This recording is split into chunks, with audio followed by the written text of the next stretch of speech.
Hello, my name's Blossoms and welcome to another Genshin Impact video, and today we're doing another not meta build here, and this time we're going to be doing it with Xiao. We're going for a kind of elemental mastery and Swirl Xiao. It's pretty darn sweet, and I've got to say this actually might be my preferred build for Xiao. We'll get into all of the specifics after we go over the build, so I'll give you guys, my influences and thought process as to why I think this is a little bit better, and just, generally more fun in my opinion. We'll go over all of that after we get through the build, but of course, if you want to see more videos like this, don't forget to leave a like and subscribe to the channel, as we'll be doing plenty of more not meta builds and typical normal builds as well, and just general discussions and whatnot, live streams. If any of that interests you, then feel free to subscribe. I deeply appreciate it. But without further ado, let's go ahead and get into the video. First of all, before we get into the build, we need to know a little bit about how Xiao works, and he's actually quite an intricate character who has kind of a pretty decent skill ceiling on how you could use him. He has these normal attacks, nothing too crazy here. They are some of the coolest looking normal attacks in my opinion, one of my favorite combos for sure. But he has this charge attack that's different from most spear users that charge forward and like go through the enemy or whatnot. He does an upward thrust in kind of like a claw motion. It's pretty cool and very useful for staggering opponents, because he can like basically knock most opponents off of their feet. It's kind of crazy how much just like power this has behind it. He also has a plunging attack, and that's very important for Xiao because he does work a bunch off of plunging attacks, but we're not really too focused on that. But do note he doesn't take any damage from plunging attacks. He also has lemniscatic wind cycling here. You press E, it does anemo damage, you get 2 charges.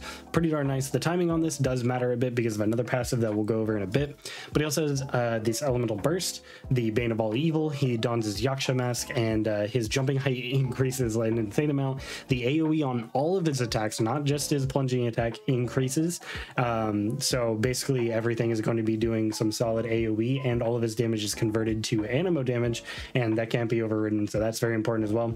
He continuously loses HP, so yeah, it has a decent energy cost, decent duration, decent cooldown, all of that. And the way it works is that it gives you a normal charge and plunging attack damage bonus, so you're getting the same bonus all across the board. But the reason people like to do the just charge attack spam, because it's just a bunch of damage at one time. You don't have to sit there and do a combo to get basically the same damage, and that's kind of why it's best to just like plunge with them.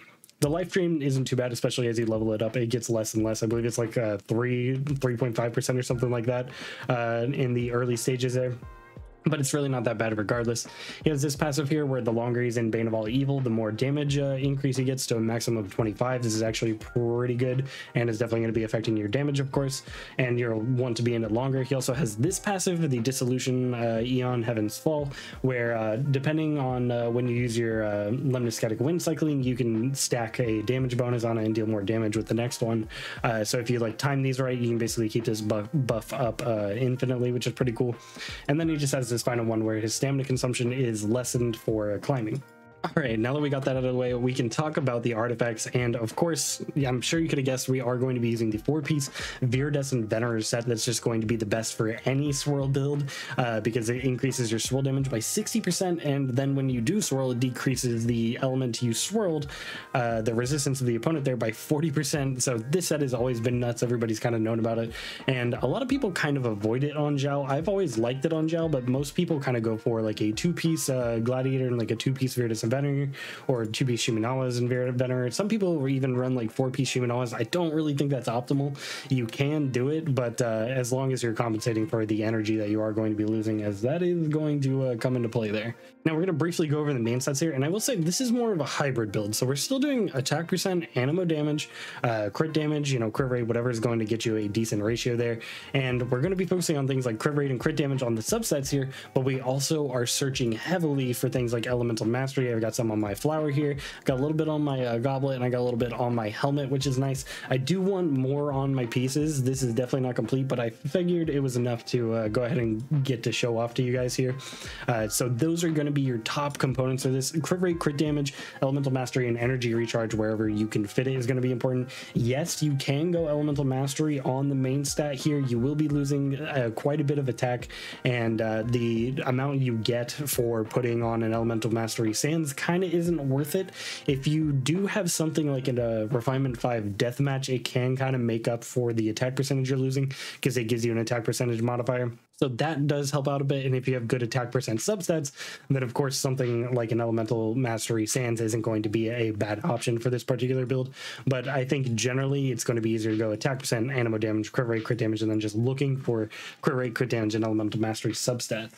As for the weapon, we're actually going to be using the Keytang Cross Spear. A lot of people sleep on this weapon. It's very good. Not only does it give us some elemental mastery, which is huge for this build, it increases his elemental skill damage by a certain percentage. We have it at R3, so it's going to be 9%. But it also takes just a tiny bit of energy, and then you gain that more energy back over a period of time. And since I'm at Refinement Rank 3, I immediately get back what I lost, like almost instantaneously. And this is actually really huge just because of the fact that in Xiao's Elemental Burst, his E skill no longer produces particles, and that's always been kind of a crippling thing to Xiao, and it's kind of been a problem. But this still activates, so in his Elemental Burst, if you're using his skill for some damage, this is actually still going to be helping you out by giving you a little bit of energy, and I found it quite useful for keeping his burst uptime going. Not to mention, this spear actually has a pretty darn high base attack. You'll notice at level 80 here, it has more base attack than my deathmatch at a level 90, so it's got some really solid base stats there. Of course, you are going to be missing something like the crit rate and the attack percentage deathmatch gives you. This is typically what I run on my Xiao, but for this build, I think Keytang Cross Spear is better, and once I get some better substats, then this is just, of course, going to be even more better than it currently is. You can go for some other things. This build doesn't really have room for other weapons. If you're going for like some sort of crazy Hydro Pyro infusion, then maybe something like Bane, Dragon's Bane is actually going to be a pretty cool option because it has a ton of elemental mastery. I haven't messed around with this too much myself, but I do think this could work for this build as well. But I think Keytang Cross Spear is just ultimately going to be the best option for the Swirl Xiao. Then, of course, 5-star options are also going to be good, especially if they're going to be helping out your crit damage and, or attack percent or whatever. Then you can kind of work with your artifacts. The focus is you're going to be just wanting as much elemental mastery as you can without sacrificing your attack percentage and your crit rate and crit damage. All right, so that's the build. So let's go ahead and take a look at my stats here. I got like 1800 attack, about 1000 defense, 212 elemental mastery, and we got 117% energy recharge, which isn't too much a problem, especially with the Keytang Cross Spear is definitely helping that a bunch. 61.6% animo damage, and yeah, we're feeling pretty darn good. The talents, as you might have seen before, all level 9. I do have a pretty high invested Xiao. I will say my crit rate is lacking at 47% here, and my crit damage is fine at 165. I do want some more crit rate that is going to be essential, and more elemental mastery is of course going to be nice.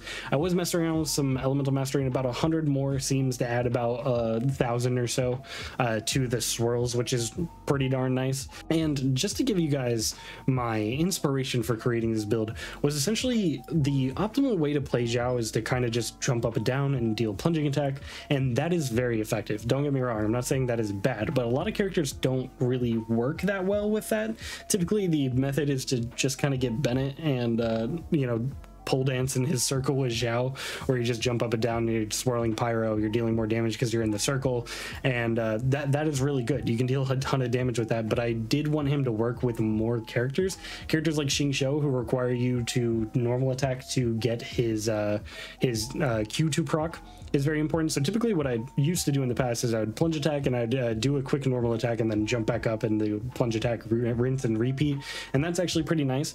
But I wanted to focus in on that normal attack, especially since we're getting somebody like Toma who's going to be really good for this as well. So the thing that I initially thought was to give him more normal attack bonus, but the reason that doesn't really work is because his elemental burst increases his normal charge and plunging attack already, and it's kind of a diminishing return situation at that point. When you just add more normal and charge attack damage to that, it's not really doing you that many favors. So I figured the next answer was to go ahead and go for the Swirl build. That's of course going to be allowing your units to be dealing more damage, even though Xiao is going to be losing some. Your other units are going to be dealing more damage because he's swirling them. Not to mention Xiao does way more damage as well with his swirls. For example, my usual DPS Xiao build, I think only has like 15 elemental mastery, and he does about 1200-ish on his swirls. And with this, elemental mastery, the 212, I deal near 4,000, about 3,000, somewhere in that range on my swirls, which is definitely substantially better, and I'm really not losing that much damage. Just to show you guys, this deathmatch does add some killer attack percent, right?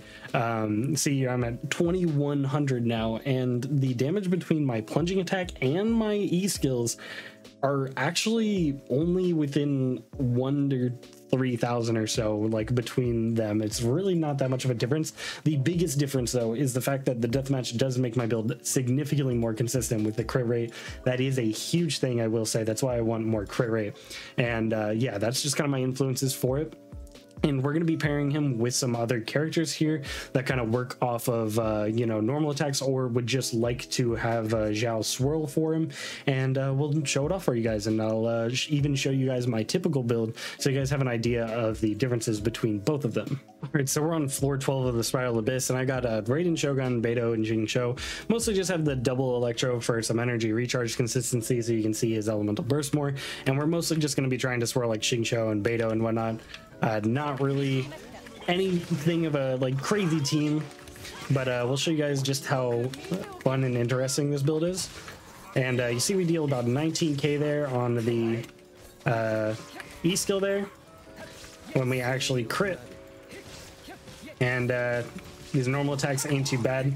You see we actually can activate Xingqiu's elemental burst pretty often because of this. Probably should have activated his burst a little bit sooner, but that's fine. We can get Xingqiu's back, and we can also get Xiao's back pretty easy, just because we have Raiden Shogun on the team that's going to be helping out a bunch.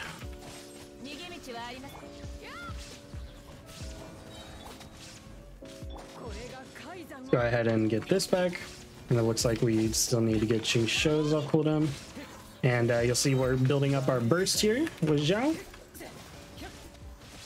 And see these plunges, about 23k there, 24k. You know, we are getting that increase from his passive, and 21k on that lemniscatic wind cycle right there. And you see we're just getting a ton of swirls, like 3k swirls left and right, not very hard. Yeah, like 3100 on our swirls. And you can see when we actually have his burst up, we're just doing that all the time. And that's one of the really interesting aspects to it. And when they're all grouped up, of course, swirl procs multiple times, so you're dealing even more damage. But let's show you my Xiao build that's a bit more consistent, but is kind of focused around just plunging. So you can see this is my typical Xiao build, where I got the R5 deathmatch, I got the 2-piece Viridis and Veteran, I got the 2-piece Gladiator, we got 19 EM, 2200 attack, extremely high crit rate at 94%. You do not need this much crit rate, and we have a crit damage of 165. And this is kind of typically what I run. I can also swap to this as well to show you guys just you know, big crit damage numbers, show you guys that as well. But let's go ahead and show this Xiao off in the Spiral Abyss with the same team, just kind of compare the numbers so you guys have an idea.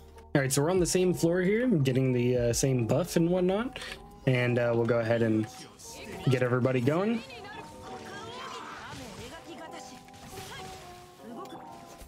You see we do 21,000 there on an E skill, 23k on that one. See, our plunges here are going to be pretty big. 24k, that's not that much different from what we were currently doing. And so yeah, you can see the difference here is that our swirl isn't 3,000, and that it's 1,020 there. Not very good. And you can see we're actually, you know, in that sense, losing damage because our elemental mastery just isn't that high. Of course, we are being more consistent on our crit rate, and that is something you don't want to, you know, forget about. And of course, you can put in like a Bennett circle where he does huge like plunge damage and whatnot. That's also an option, but you can also do that with the elemental mastery build, by the way.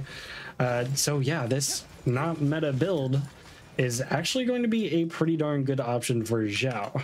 I also said that I'd show off the Black Cliff pull. I don't have this one at 90, but it does have that big crit damage, and it puts us at about 57 and 215 there, which is pretty substantial there. And we'll just see how much damage we're doing. We don't have as much attack, and we'll see if that's enough to do enough damage as well, compared to the sheer amount of damage we're getting from the elemental mastery stuff. So let's go ahead and test that out. All right, here we go again. We'll see how big our crits are whenever we actually do crit. We'll go ahead and get everybody going here. You see 21,000 there, which actually not that much. See 24k on those crits, and yeah, I mean, damage is pretty much the same, but you will notice our swirls here aren't that much. Only 800 on this one. Was that it? So yeah, I mean, these swirls just aren't even close to the same, and I think the elemental mastery build is actually going to be my Xiao build going forward. Just kind of wanted to show this off to you guys. Pretty darn sweet. So yeah, as I said, Swirl Xiao, in my opinion, is pretty superior. Mine isn't nearly as consistent as my usual build because I just need a bit more crit rate on my Xiao. But the Keychain Cross Spear not only helps him with his energy recharge problem that he already has, it also gives him a little bit more damage on his E skill, and our swirls are just doing substantially more damage, and he's a bit more pairable, if that's a word, like pairable with some other characters in my opinion, especially the future Toma coming out. So let me know what you think about this not meta build. This hybrid DPS kind of like support Swirl Xiao build is definitely my favorite so far, and let me know if you like this more than your typical DPS Xiao or what. I would love to see your answers in the comment section below, but other than that, I hope you guys have a fantastic rest of your day. My name is Blossums, and I'll catch you guys in the next one. Peace.